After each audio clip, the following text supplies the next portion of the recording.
How is building a stable relationship similar to a stable bridge? Because it takes a lot of trust. For the guys who didn't actually get this joke, well, get a hold of your favorite civil or mechanical engineer to explain it to you.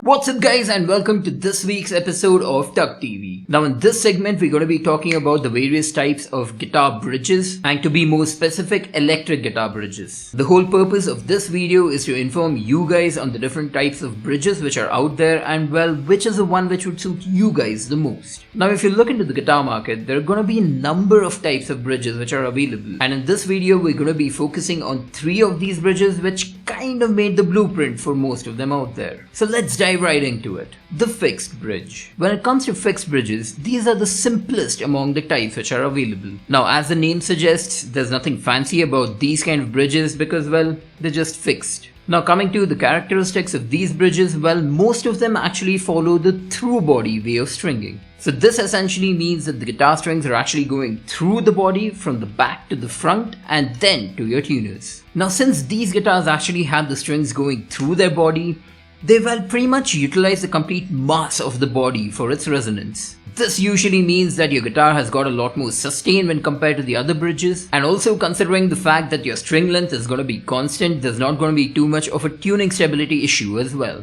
Just on a side note, the fixed bridge is my favorite type of guitar bridges. Let us know what is yours in the comments down below. Now digging a bit deeper into the types of fixed bridges which are out there, coincidentally there are 3 major ones which are actually there in the market. The one that you see here is actually a block bridge. This essentially means the fact that the saddles which are present for the strings are individual components. This actually proves quite helpful whenever you're adjusting the action on your guitar because well, you can fit them up to any height that you actually want them to be, and it doesn't rely on anything else on the bridge. Now talking about intonating your guitar, well, it's gonna be quite simple since each of the saddles are individual. So all you need to do is kind of mess with the screw behind it till you achieve the optimum results. Now the second type of fixed bridges is actually the tom bridge or the tunomatic bridges. Similar to the guitar which we had seen before, the guitar strings go right through the body and well, go over this particular block right here. The thing to be noted here is that whenever it comes to the radius of this particular bridge, it's going to be fixed. So if you're in a situation where you need to change the bridge of your particular guitar, make sure it has the same radius as your fretboard. Now coming to the adjustment of the action here, well, it's pretty much dictated by the 2 posts which hold up the bridge. Since your saddles will already be replicating the radius of your fretboard, well, if you adjust these 2 posts to the required height,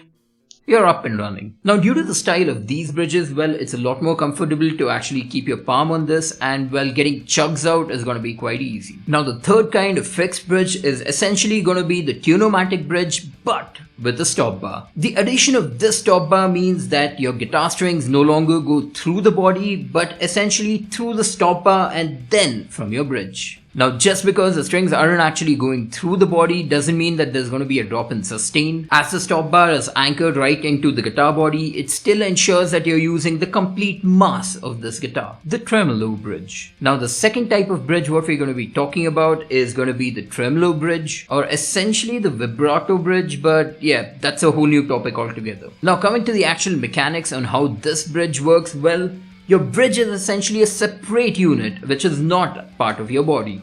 So this kind of bridge is usually something which is kind of connected to your body either through a 6 screw method or say 2 pivotal points. And the way this usually works is that the bridge is actually connected to a block of metal behind it, and when you're stringing these kind of guitars, the guitar strings actually go through this block and then get connected to your machine heads. And also since the bridge is a moving part, it's held together at the back with a couple of strings. What happens here is that the springs pull on the bridge and kind of counteract the tension what is being caused by your guitar strings. Well, depending on how you actually set these springs up, well, you can have a single side play, have a bit of leverage to kind of pull on it, or if you're somebody who hates the system altogether, well, you can just lock it down. Now the advantage of having this kind of a bridge is, well, you kind of get to play around with the tension that is acting on the strings. Now while doing so, you actually get the vibrato effect, which is pretty much similar to how you get if you kind of say pull on your strings for a bit. Now this adds in a bit of fun element and a bit of classiness whenever you're playing your guitar. Now coming to the actual sustain what is provided, well, it pretty much depends on the block which is connected to your guitar bridge. Usually on the entry level guitars the block is quite thin and people usually upgrade it to a thicker one.